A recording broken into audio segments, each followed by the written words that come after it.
want to do it.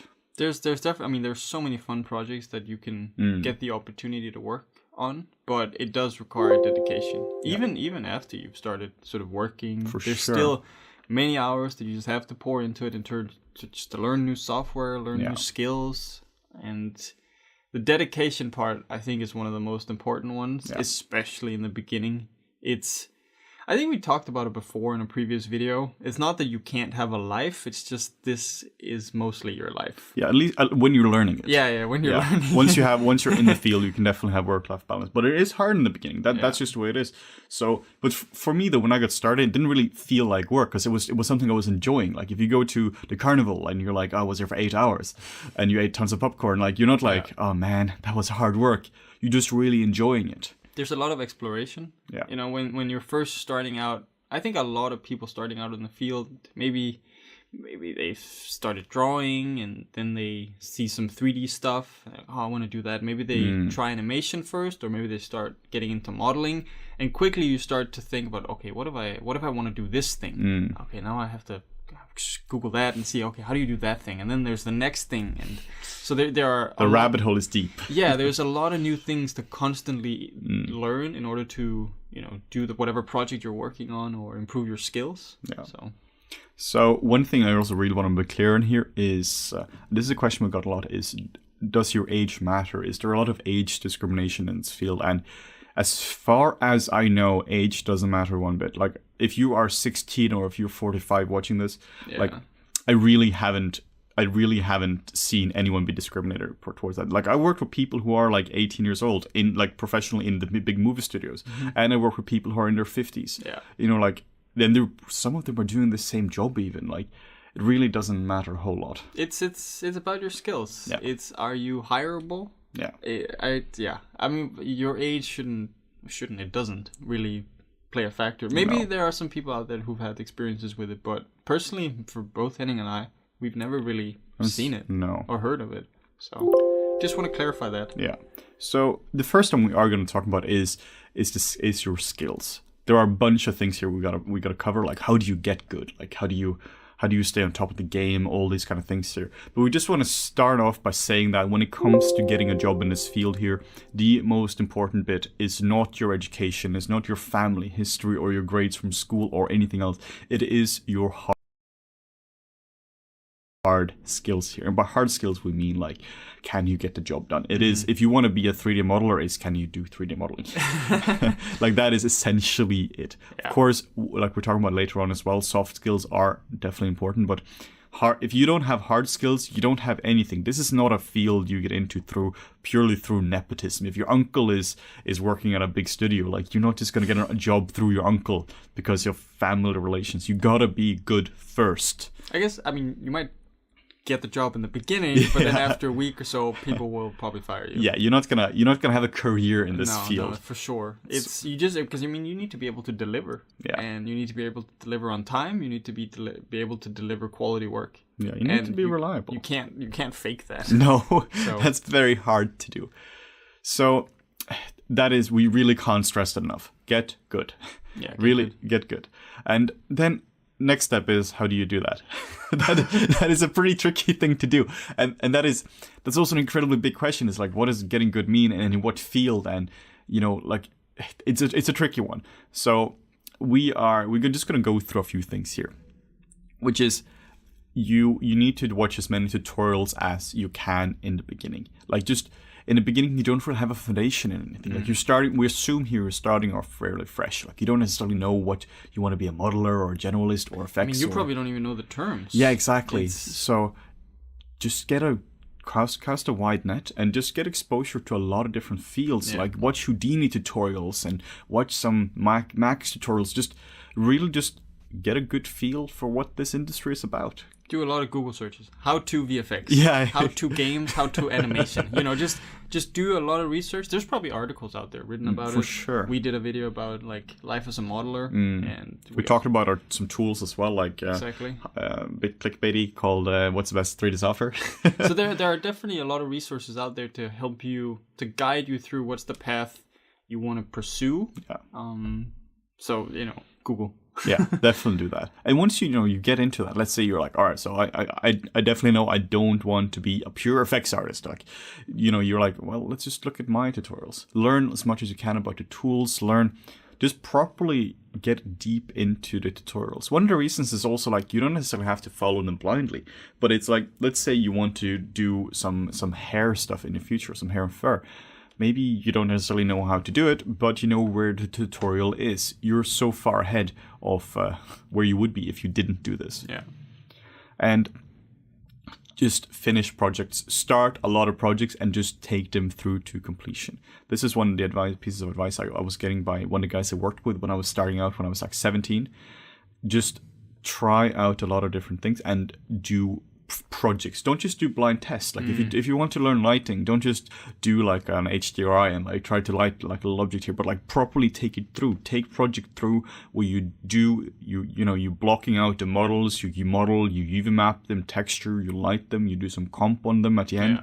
Just take them through.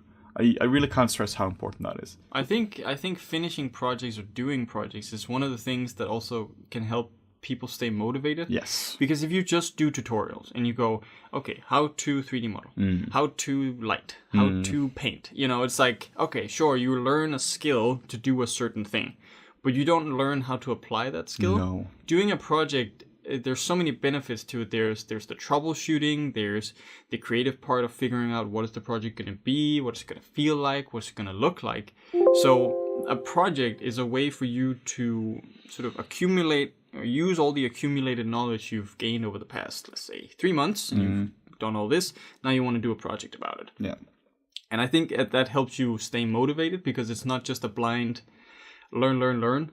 It's also about applying the skills. So it's kind of like a small production environment in that sense. And you're just connecting the dots, because if you only do exercises, that is like only doing push-ups. If you want to become like a fighter or a football player or whatever it is, you got to apply the skill. Sometimes you need to go into the ring and you need to fight. Yeah, exactly.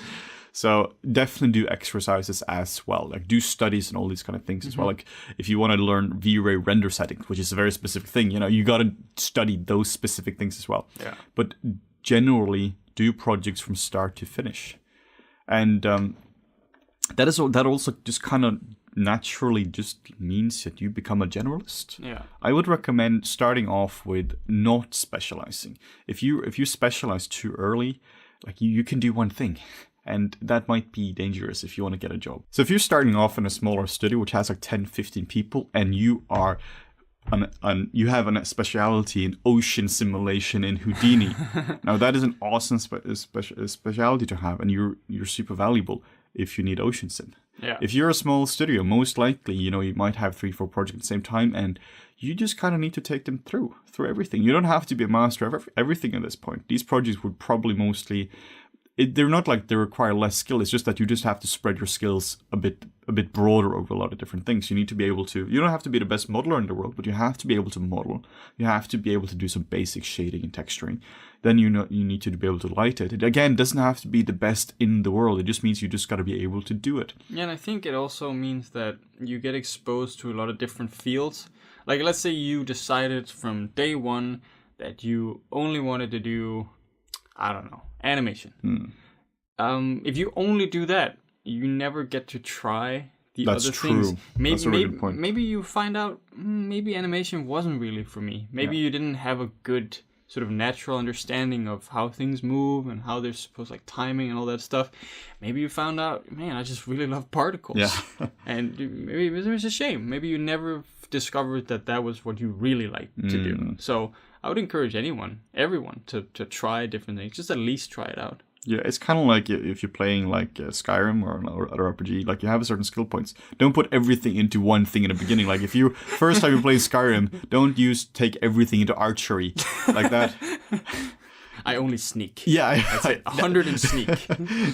Then you get a dragon and you just get decimated. So, like slight tangent here, but yeah, really just, and that's why you should become a generalist. Really just get a base for everything, because otherwise you might end up in a place where you're very good at something you don't enjoy doing. Yeah. So once you're doing this as well, like I think it's really important to find a mentor, find somebody who you can trust to give you proper feedback. This doesn't have to be like some kind of super formal arrangement where you have a contract in writing or something. It just means find some people who you can trust and who you know can give you advice here. They don't have to be like the most senior artist from Pixar or something. Just somebody who, you know, you can learn with them as well. Just somebody who, if you show them your work, you know you're going to get legit good feedback on it. They're not going to suck up to you and be like, oh, it's super good. They might encourage you, and that's also super useful. But you want like a rock. You want like a stable place. The Rock. You want also The Rock. Like, okay, so here, I would suggest that you stay away from your family. Yeah. Not as a general thing, but when it comes to feedback. Because your family is going to be super biased. Yeah. I mean, okay, maybe you have a parent who's doing the same thing as you want to do, and maybe they're really, you know, they're good at feedback. Yeah. Most likely not. Yeah. So people who are close to you, your friends, your family, they might be inclined to go, oh, yeah, that's very nice. Putting it on the fridge now, Mike. Yeah, exactly. I mean, you tried to make a lion and you made a TV, and they're like, yeah, that looks like a lion. Yeah. So, you know, find someone that you can trust, like a professional. Like, reach out to someone on ArtStation, someone who, okay, I trust their opinion, I like what they do. You know, maybe they're not interested in mentoring you, but reach out to a bunch of people and see if someone is willing to give you advice or feedback now and again. Don't pester them all the time. No. You know, once in a while. Really don't do that. I've had people who've been messaging me like all the time. Like I've been more than happy to help people out, but they message me like once a day, twice a day. Yeah. And you're just like, look, dude, don't have time for this. Yeah. It also, I think it also, sometimes it gets to a point where I've gotten messages from someone who would ask for one piece of advice. Like, how do I do this thing? Okay, so I write them how to do this thing. And then I think maybe they see that as an invitation to, now we're going. So then I just get a list of 10 things, like how to solve this, how to do this. Like, okay, whoa. I mean, I'd love to help. Get back to me with like a condensed version of question where like, what is exactly that you want to know? Yeah. And I'll try to help you. And have you tried Googling this first? And have you tried Googling it? It's Google. So when it comes to like mentors, well, like how do you find them? Like how do you find somebody who's actually can help you and who is reliable and unbiased and all that? And honestly, that is hard. Trial and error? Trial and error. Like the way you're not going to go to mentorshop.com and get a good CG mentor. The way I've been doing this is I've been active on social media. I've been active on forums. And then you just start talking to people. Like there are like tons of Slack groups and Discord groups and like all these kind of things here where, you know, you just naturally kind of find your crew. It's kind of how you find your friends as well. Like you're not just being like, you want to be a friend? Yeah, cool.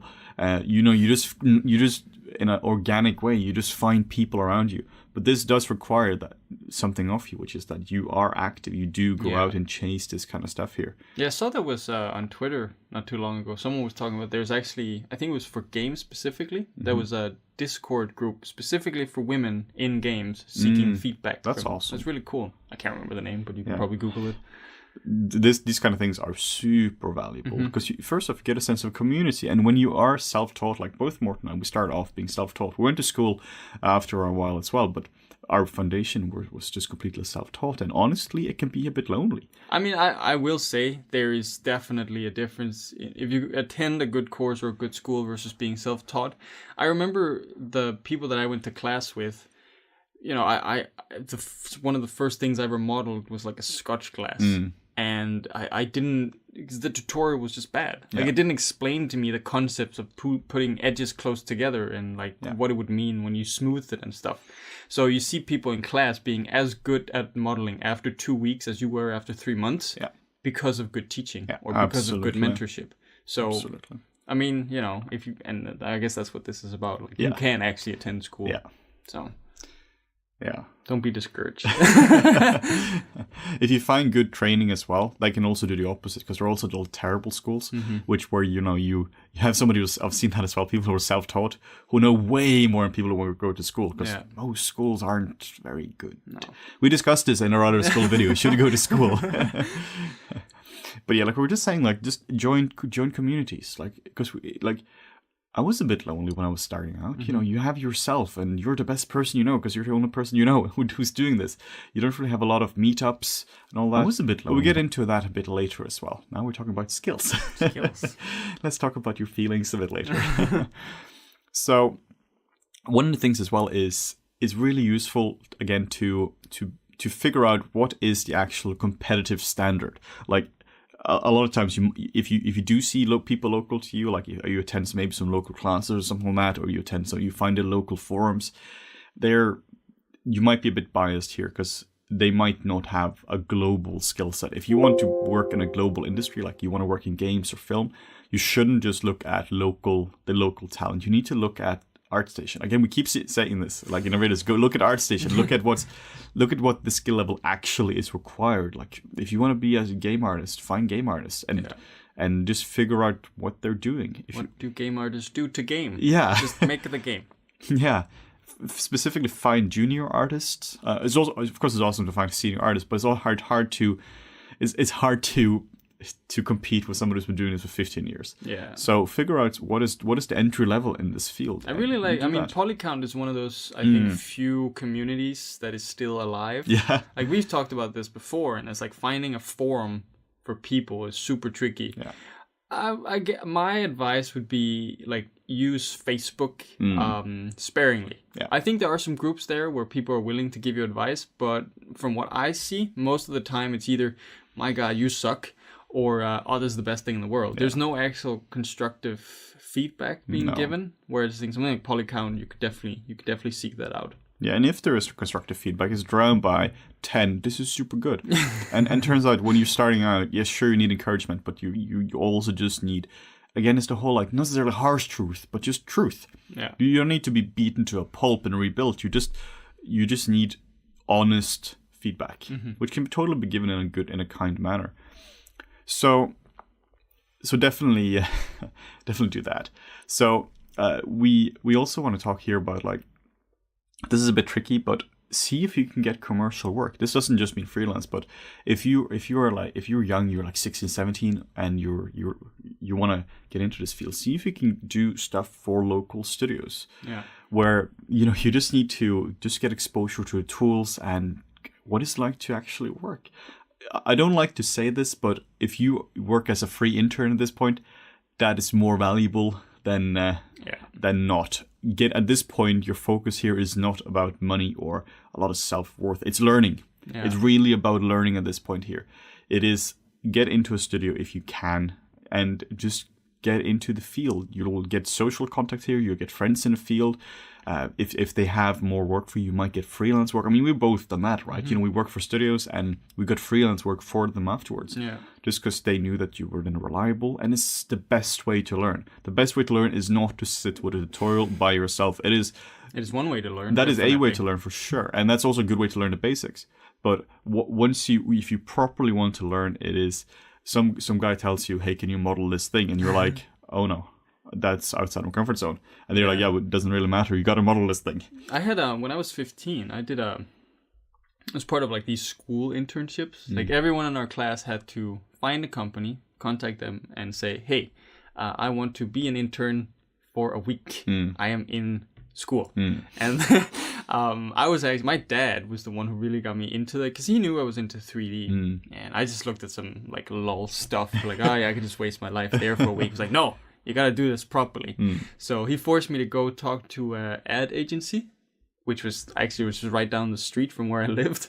I showed up and I was like, hey, can I talk to the boss? And they were like, okay. And I just told them I'm doing the school internship. I'm 15. I can do 3D. Do you need anyone who can do 3D? They're like, what is 3D? Yeah, I can do these things. Okay, yeah.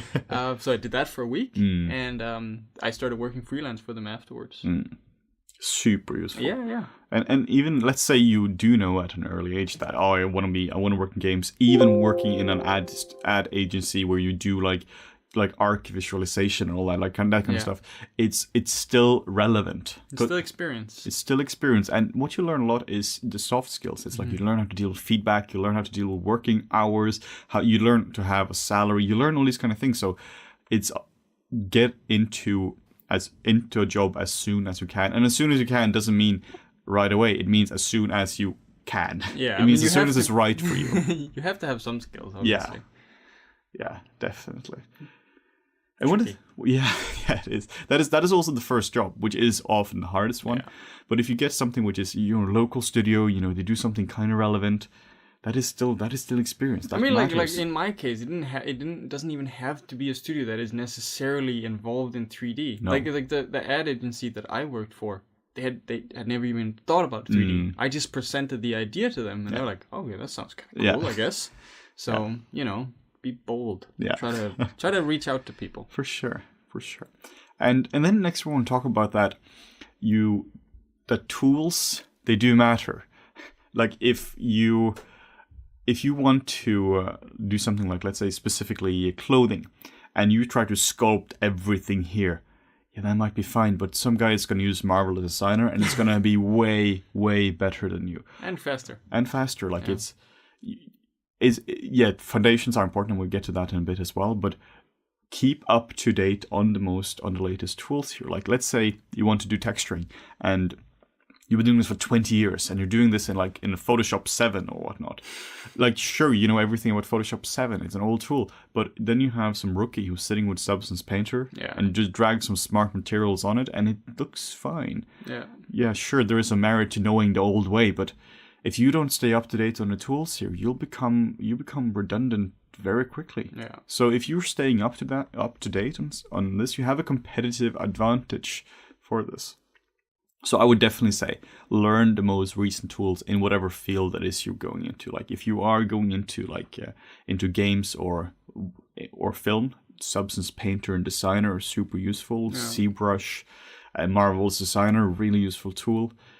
So definitely do that. But also, don't spread yourself too thin. Like we said in the beginning, like get experience with a lot of different tools here and there. But once you figure out generally what you want to do, like don't learn 10 3D software at the same time. Like it's probably good to have a basis in something like Max or Maya in the beginning, because they're used a whole lot. If you are for film, it's Maya. Just learn that one tool really well. Like, you know what's going to happen now? Oh, we're going to get Flame Wars, aren't we? The Blender guys are going to get after Not again. We're definitely getting Blender comments here. I promise, we really like Blender, okay? Yeah, it's just not used a lot in commercial work. Now we're definitely now they're getting angry here. So keep up to date on tools. Yeah. Few but good tools, and learn how to use them well. Mm-hmm. I mean, I will say there is merit to Blender, especially here. Like when you're starting out with doing 3D, Blender would be an amazing software because it's free. It's free. There you go. That's literally it. It's free and it's a really excellent tool. Yeah, absolutely. So we also I think we saved it. Yeah, we like Blender, guys. And then also we got to talk about that. You got to figure out the way you learn the best. There are, of course, a bunch of ways to learn here, but for some people, sitting down and just watching tutorials all day long really just isn't the best way to do it. No. Some people can. Like I can sit down and watch tutorials for long periods of time, but some people, they need to maybe sit outside with a laptop and just have some fresh air, or you need to have somebody actually teach you something. Maybe you need more mentorships, or or maybe some people, they just don't want to watch tutorials. They just want to just go crazy and just do brute force software. They just want to read the manual. They go through every menu. And they just do that. So figure out what way is right for you. Like we can't say what way is right for you, because that is so individual. There are as many ways as there are people. The way I like to do it is personally watch some tutorials to get up to scratch on the tool. Like let's say you're learning Maya, watch an introduction to Maya, and then watch maybe some specific stuff in it where you learn how to model a car, or like some project stuff here. You follow that along. And then once you know the basics, then you just do it. You just do projects yourself. Don't get too bogged down by, I need to watch every single tutorial to learn every single feature. Do projects. That, for me, that is really the best way to learn. Like when I started out, I used a website called Tutorialized. And I remember that one. Maybe it's still alive. And what I would do is, because I was using Max in the beginning. And the way I found Max was through an interview in a magazine through a guy. And then I just went to Tutorialized, just search for 3ds Max tutorials. And then I just went, what is the most popular tutorial? Because I didn't know anything about 3D. Yeah. So I just started from the top, and then I went down until I figured, this is kind of cool. Yeah. I don't like these things. So I guess it's hard in the beginning when you don't know what to filter things by. It really is. And then troubleshooting, guys. This is important. Like we hinted at earlier, like learn to Google. Like I can't stress how important this is. Like yesterday I had an issue with rendering stuff, and I just couldn't figure out. And I Googled the issue. I got a bit of code, paste that into your script editor, run it, and the issue was solved. There wasn't like a whole like Twitter storm or like anything, or I didn't call anyone. It was just Google the issue. Like, we know this sounds basics here, but it's so many times where I've been teaching and some student has an issue and they're like, I keep getting this error message. How do I fix it? And I copy paste the error message into Google. I get the fix, and they were like, how did you do it? Did you not see what just happened here? There isn't some magic. Most of tech support is you Google the issue, and then you just do what they say. It's interesting. We just had a talk about this before the video, actually, and so many times with students, I've run into this exact issue where they present an issue for me, and I go like, "Have you Googled it?" No, I didn't Google it. But why didn't you Google it? Oh, I don't know. I just didn't think about it. Yeah. So and then once in a while, like once in a blue moon, where you run into that one person that did Google it, they'll give you a look. It's like, of course I Googled it. But it's like, don't. It's very common for people to not Google things, apparently. Yeah. So Google the thing. Yeah, but and learn how to Google. Learning how to Google isn't just issue with Max. It's like, be specific. The more specific you are, like, copy your error messages and whatnot, and just be specific here. And whenever it comes to troubleshooting, the way I like to do it is, first you try to figure it out yourself. Like, don't Google it necessarily right away, because also there is some merit to learning how to troubleshoot something properly. Yeah. And then Google it, and then ask people about it. Post, which means, you call your friend, or you ask the audience, all these kind of things here. Then you consult people, because if your first line of defense is always, Morten, something is broken, then you'll never learn. It's learned helplessness. Yeah. It's the whole you don't. It's not about fixing this issue here. It's about fixing the next 20 issues, or it's about getting a framework so that you can fix issues for the next 20 years. Fixing this specific V-Ray issue with Max 7, like you had some years ago. Who cares? It's about you're always going to be a beginner in software now, because there is always so many new tools.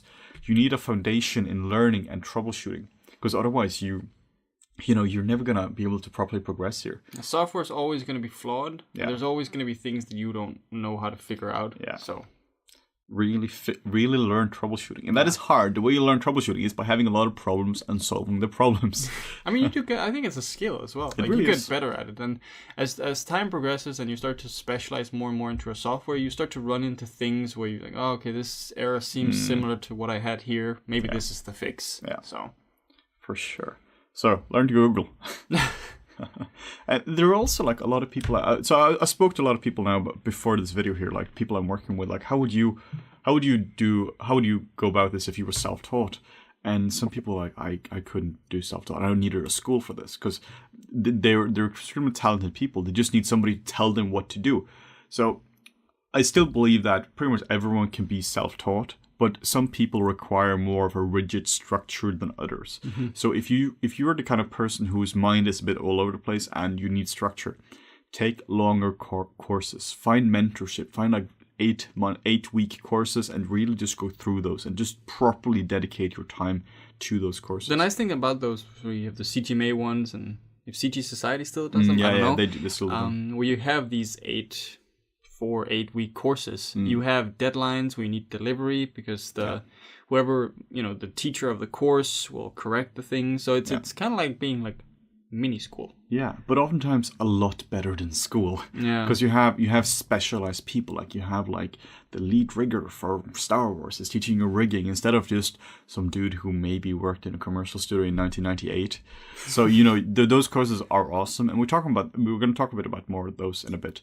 The point here is just that there are people who just require more framework for them. Yeah. So maybe if you have a mentor as well here, if you've been lucky enough to get that, see if they can just write down like some general like milestones for you, and some general like fence posts for your learning, so that you don't stray too far from them. You can try to do that yourself as well, where you set up a little schedule for yourself. Yeah. You can say like, okay, this week I'm going to do this project, and I have to deliver it on Friday by 4:00, and whatever I have on Friday 4:00, that's what I'm delivering. Yeah. Just trying to make it as easy as possible for yourself to learn and get better. Absolutely. And and then we also have what we alluded to before. Learn core concepts, not just tools. Which is, yeah, sure, you need to learn the tools. Like you gotta learn, like if you're in texturing, learn Substance Painter and all these kind of things. But don't just drag and drop materials to it. Like in this case, you learn materials, learn the basics of the physics of how material works, learn light and color. We're gonna link some books in the description here about like how to actually learn. I'll let some resources here on how to actually learn core principles, because those are hard to teach. So for instance, stuff you pretty much always need as a foundation for anything would be like composition. Like pretty much everything in this field relies somehow on composition. Like if you, let's say you're only doing texturing, you still need to compose your textures in a way which looks appealing. If you're doing, obviously compositing requires a good eye for these kind of things here. If you're doing a personal project yourself, you need to have a good composition here. Everything revolves around some core principles like composition, color theory, generally how to make appealing images. Yeah, it could be anything. Like, how does the light fall? What kind of lights do we need to get this look? And like I said, color theory is important. Depending on what you get into, anatomy can also be important. Absolutely. General understanding of shape and forms. There are many core concepts that can serve you very well in many different disciplines. Yeah. Like, you have shape and form. You're like, oh, well, I'm a effects artist. Yeah, but you can still use shape and form to dictate how you want your effects to feel and look. Absolutely. So having core concepts under your belt is definitely a huge asset. Yeah. And also, it's nice to learn different things that maybe go beyond the scope of exactly what it is that you were interested in. Yeah, and they never change. Like if you look at the Baroque paintings and all that, they're still appealing today. Like we still find stuff appealing the same way they did like 400 years ago. Anatomy hasn't changed. Like the stuff they did back then is just as valid right now. If you were to give one of the old sculptors ZBrush, they would just have to learn the tool, and then they would just go crazy on it because they still know the core concepts. Like I've seen some digital sculptors who they might not be amazing in terms of technical 3D, but they come from a figure sculpting background, and like I can't compete with those guys. Like in terms of speed and overall production, sure, but in terms of pure output, those people, they just have to learn the tool and then they're ready. So core concepts, incredibly important. Really, like I would definitely say dedicate some time to this. And this is also hard because you're always like, oh, I need to learn the tool and need to just do projects and all that. Dedicate some time to studying core concepts. A really good way of doing that is to learn photography, because there are a lot of things here you kind of get not for free, but it's like if you understand how to compose an image, then a lot of stuff follows. Like when I'm doing character designs, I'm using the rules in photography, like rule of thirds and like all these kind of things. You're using all the tools you're learning in photography. Yeah, it can be anything. Like one, maybe it's both in the design phase, it's small details, it's the posing of a character, and then obviously the framing of the camera. Yeah. I think I got into photography around the age of 18 or so, bought my first camera and just went ham on taking photos, trying to compose things. Okay, what is nice lighting? Like what does good lighting look like? Yeah. And I think it's a very valid skill to have. Yeah. Doesn't mean that you have to be a photographer. No, like, not at all. You can even just your phone. Like most people have a smartphone today with a camera. Obviously, the images won't be as nice if you have like a Canon 5D or something versus like your iPhone or whatever. Yeah. But it's still it's a very, very good tool to help you understand that concept. I would say that the most useful tool to learn how to compose images is through a camera, because that way you can just change it. Like you can even organize something on your desk and just take pictures. If you got to draw it up, it takes time. You got to render it properly and all that. But if you just take photos of something, and it might sound weird now if you're a beginner, but the more you get into this, the more you understand that everything is really connected. Like if you understand shape language and how to compose an image, you will use that when it comes to like logo design or like character designs or whatever it is you're doing. Like everything is just really connected.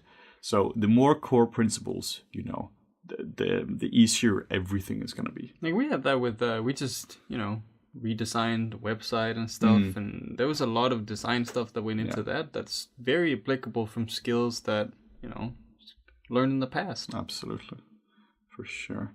So core skills, that's really like the course. In 5-10 years, none of the software we have will be useful. If you look at back in 2028, if you look back at FlippedNormal's current tutorials, pretty much none of them are going to be applicable if it's a software specific thing. Yeah. What is going to be applicable is stuff like videos like improving your sculpture. Like that goes back to core principle. If that was made 10 years ago or in 10 years, it's always going to be relevant. The concept painting we have, like, yeah, sure, it's in Photoshop, but that could be any tool, basically. I mean, yeah, sure, there's some software-specific things in there, but it's all about core principles of painting. Yeah. You see that all the time. Like, you have amazing digital painters, and they just pick up the new thing on the iPad, and they're just as good as painting there. Like, they do it with oils, or they do it in Photoshop. Like, once you know the medium, then it's all about core understanding of it.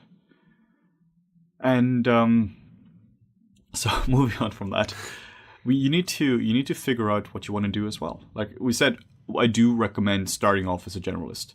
But once you've been doing that for a while, then you can start to specialize. Like that said, though, I would say that being a generalist is also sort of a speciality. It's a sort of a specialization. It's the whole thing. Like, you have 100 skill points.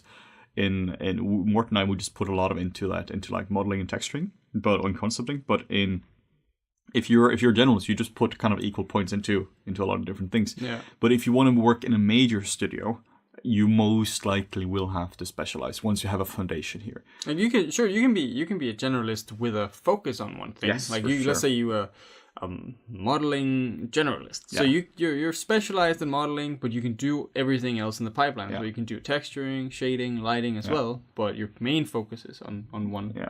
Thing. Studios generally find those people to be really valuable because they, particularly for if you want to go to like supervisory levels, because that way you just understand how everything is just connected.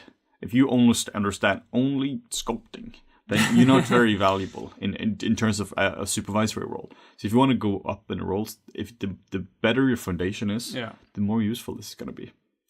And then we got to talk about some specific training here, like online learning. Like this is essentially how you're going to be doing it. Like I said, you need tutorials. And one of the key things I would say here is don't be afraid of spending money here. Like, obviously, if you literally have no money, you can't do that. But spending money on tutorial, that is a legit investment for it. If you spend $400 on a course and it's an 8-week long course and you learn so much from it, I mean, that could serve as your foundation for everything in the future. But definitely do your research there, because you don't want to spend money needlessly on a course where you end up sort of like in the same situation as a school.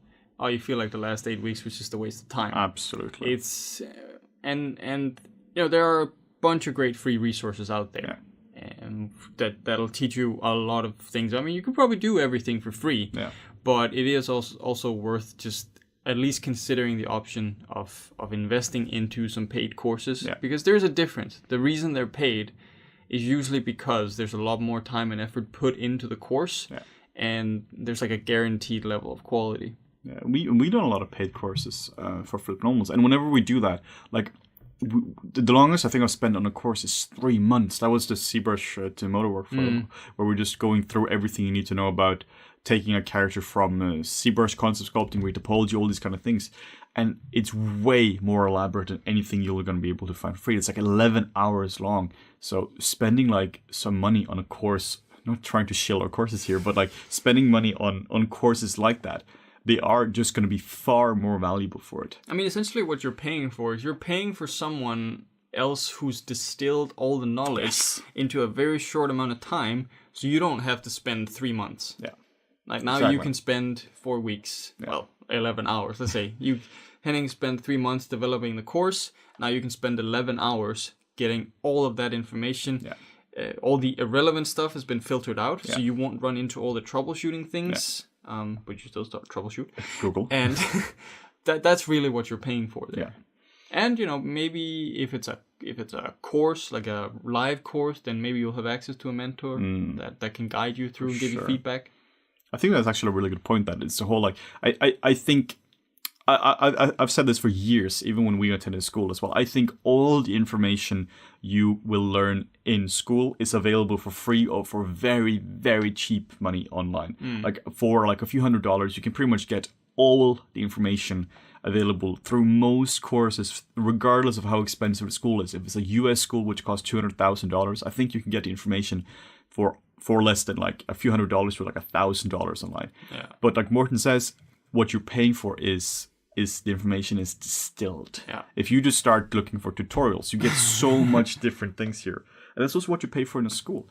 They filtered the knowledge so that hopefully at least what you're getting there is that you get something which is relevant, directly relevant to you. Because there is just too much information right now. So paid courses, fantastic for that. So we're obviously linking to a bunch of good resources in the description here. But we just want to talk about some of them. So the first one is Pluralsight. Pluralsight, that was what used to be called Digital Tutors. Well, I guess Pluralsight bought Digital Tutors. Yeah, they acquired them. Yeah. So their CG section of it is essentially Digital Tutors. And I find them to be useful if you are brand new in a software. I don't find them to be particularly useful if you want to learn advanced topics. Like if you want to learn sculpting, I would avoid Digital Tutors. Maybe they have some good tutorials here and there, but in general, I use Pluralsight or Digital Tutors as extended documentation. It's an introduction to a software. Yeah, that's what I found it to be most useful for. Yeah, that's essentially it. Yeah. They have their advantage is the quantity they have is insane. You can learn most software through that, but for advanced things like I wouldn't rely on that. Then you have Effects PhD. Effects PhD is absolutely fantastic. They run a lot of longer courses, often focus on compositing and similar topics. So check those out. Fantastic stuff. Then we have the Scott Eaton Anatomy course, which is one of the best courses if you want to learn anatomy. Both Morten and I attended those that like 8 years ago. Oh, jeez. Okay. Yeah. It's definitely one of the best investments I ever made. It's super hardcore. It is very hardcore, but I think the nice thing about the Scott Eaton course, at least, okay, I can't speak to how it's structured now, but when I took it, you had your weekly feedback sessions, you had assignments that had a deadline, so that can be really good for the people that find it hard to not have a framework and just learn by themselves. And it's distilled. If you want to learn anatomy by yourself, like there is so much stuff to learn. Like the amount of information out there is insane. Like I remember when I tried at one point, I was like, all right, let's start with the hand. And I started looking into muscles for the hand and start memorizing that. And that is completely pointless. Like what you care about when it comes to anatomy is not the muscle of the hand. It's getting a overall foundation, and Scott Eaton course will allow you that. Then you have Schoolism. Schoolism is fantastic. It's mostly on, as far as I can tell, on digital painting, concept art, illustration, and is really good for that. Then obviously you have Flip Normals, where we have a vetted interest in you visiting Flip Normals, but we just have a bunch of courses which is focused mostly on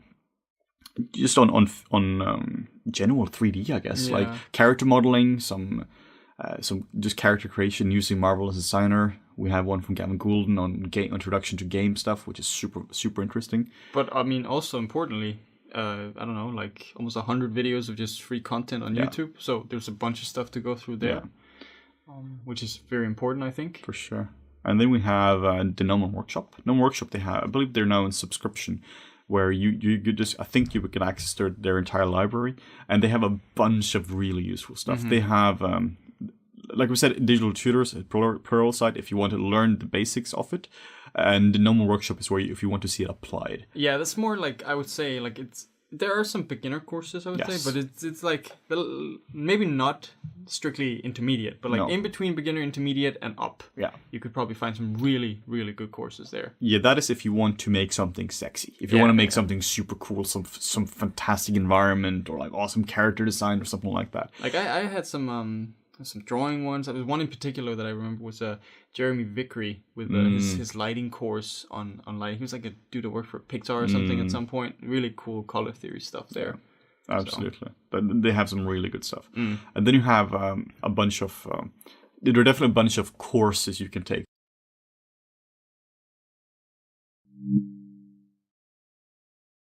Hey guys, Henning and Morten.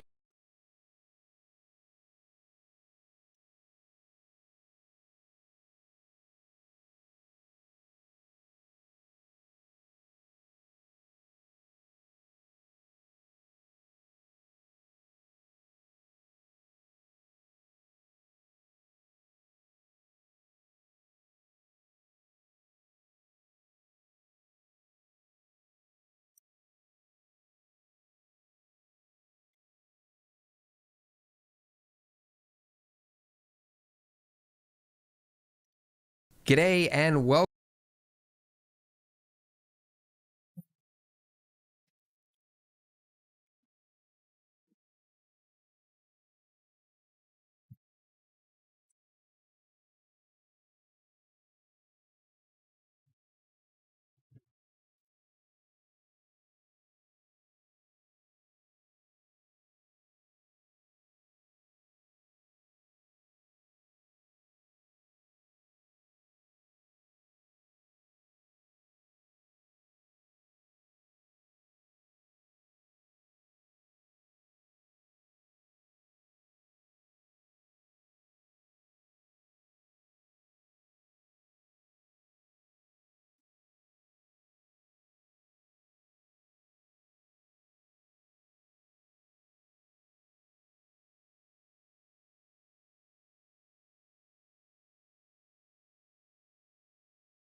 Welcome to the Andrew Price Podcast, the podcast for serious artists. I am joined in this podcast episode by an ArtStation superstar, Matthias Zemensky. Matthias is a Polish art director with 10 years experience in the game, animation, and advertising field. He's been involved in a range of productions, providing work such as promo art, keyframes, character and environment design, and color scripting. For the last decades, he has worked at multiple studios, including Riot Games, Blizzard, MPC, Digital Domain, Aaron Sims Creative, Blur Studio, CD Projekt Red, and many, many more. In this wide-ranging discussion that I have with Matthias, we talk about breaking down some of the skills that make up great art. So this is a really, I really enjoyed this chat. And as with most interviews, it does take a little while before we get to the good stuff. So it's a little slower at the start, but stick around because it does, there is some really valuable learnings, I think, in this interview. So without further ado, here's Matthias. Matthias, thanks for joining us. Hello, it's a pleasure to be here. Thank you so much for inviting me. I'm super happy. Of course. And you are where? Where are we talking from? I'm talking straight up from Poland, from Wrocław, Poland. Okay, nice, awesome. So why don't we start at the start? Sure. Could you take us back to the beginning and maybe tell us sort of how you got first interested in art, and then how did you get here? I was always drawing, and like most of the artists, like back on the sketchbook and not paying attention to the class, being on your own world, like drawing back on the sketchbook. And back in the middle school, I think, my computer was so crappy that I wasn't able to play any games on it because it was so slow. So I started to play around a bit with Photoshop. I think it was version 7 or 6. Oh yeah, way back. And I started doing this. I'm not sure if you remember from like old forum days, like you would be doing those small signature like banners. Oh yes, everyone created their own little banner. Yeah, exactly. So like every single forum post had a little advertising underneath it. That was the good old days. Yeah, exactly. So in the beginning, I was like making those small little banners for like forum peers. Right. Okay. And I was like learning how to add bevel and emboss to the text, and all the cool Photoshop tricks. That was the rage, wasn't it? It was the bevel, it was the fire, the flame effect, all that stuff. The flare, people's minds. The lens flare. The lens flare. Oh my god! So what year was this when you started dabbling in that Photoshop? 2006. Okay. Yep. 2005, something around that date. And then I was like, again, like not learning from school and like procrastinating and watching YouTube. Mm-hmm. And I discovered like around that time there was a hype for the Lost series, the TV show. And there was this guy on YouTube that drew John Locke from the Lost series on Wacom tablet in Photoshop, and I was like, you can draw in Photoshop. And he was like drawing first in black and white and then color this with this shitty technique that no one used right now. Yeah. And he was like using all the blending modes and he do photos. I think if you type in YouTube, you will find this John Locke digital painting or something. You will find this video. It's super old and crappy, but I was like blown away back then that you can draw in Photoshop and on computer with like, I thought he was drawing with the mouse. Then I discovered you need the drawing tablet and stuff. Don't get far with the mouse, do you? Before you go, this is not working. Yeah, exactly. So yeah, it was like 2007 that I bought my first tablet, and it turns out that you need to know how to draw. That tablet doesn't. It's not a magic wand, is it? Doesn't draw this for you. Yeah. So yeah, I was like in my first year of high school, and I thought what to do next after high school, where to go. I didn't see any good way for me. Like first year after high school, is that what you said? In the first year of my high school, I bought my first tablet. Oh, or maybe a year before. Right, got it. So you're younger than me, right? Yeah, I'm 30. 30. I was gonna pin it at 30. Yeah, I'm 34 this year. There you go. Okay. Yeah, sorry. Go ahead. As you've been talking, I'm like, how old is Matthias? Anyway. How old is he? Yeah, I'm 30 in like 2 months. 31. Ooh. 2 months. Cool. Yeah, going back because I lost my sure. Sorry. No worries. Yeah, I was trying to figure it out what to do after high school because I was barely making it in high school. I was all over the place, but not learning.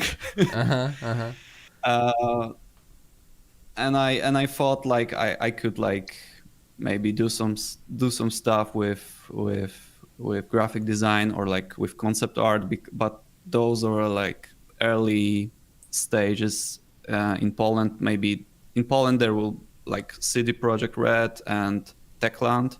Those like 2 big players back then, and few smaller companies.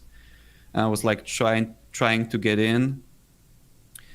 And after high school, I was lucky enough to be on this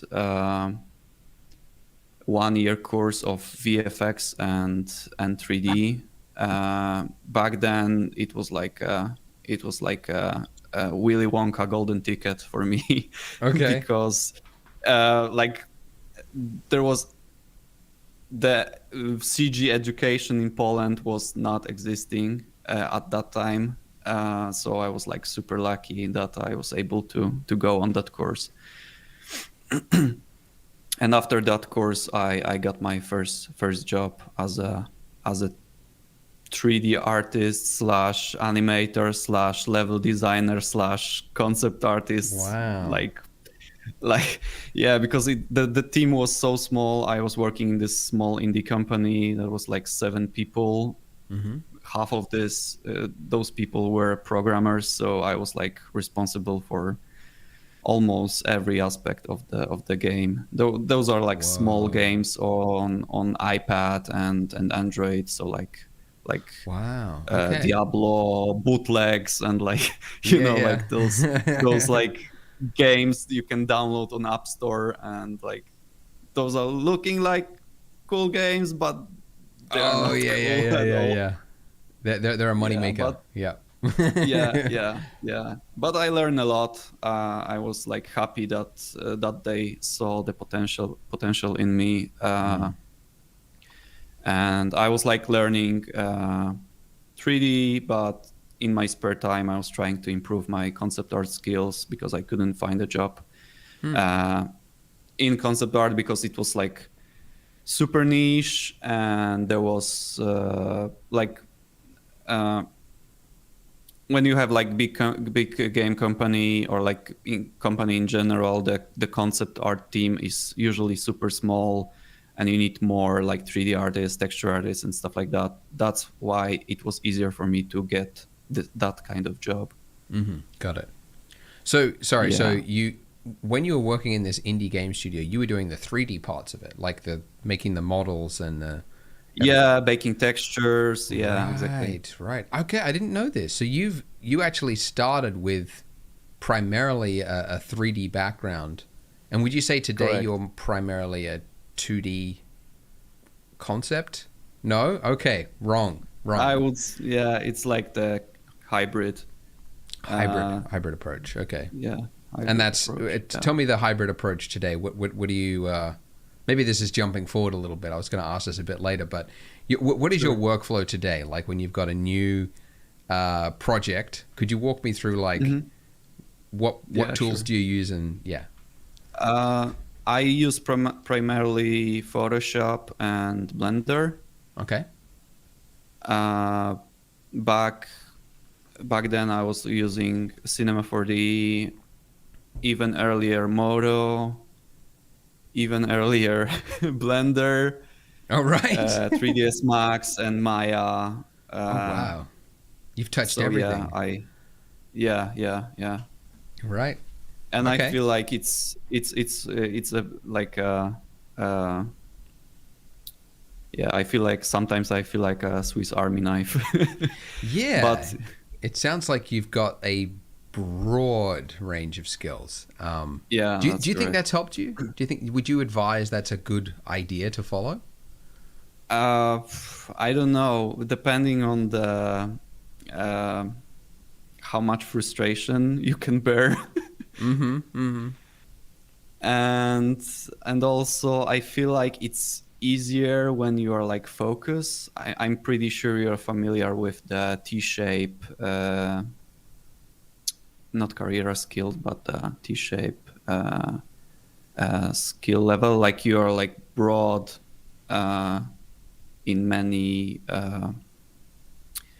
areas, but you have like this one area that you are expert in, like T-shape. Oh, I haven't actually heard of that. Okay, I'm gonna look that up. There you go. Yeah.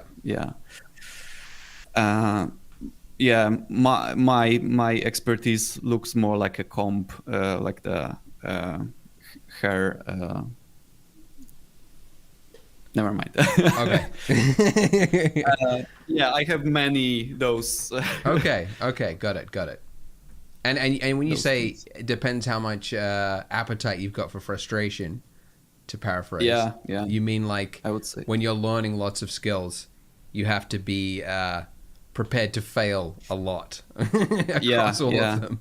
There is a lot of there is a lot of failing, and I feel like sometimes it feels like you are not moving at all because you're like trying to spin all those plates, juggling all those things to all at the same time. That's why I'm slowly.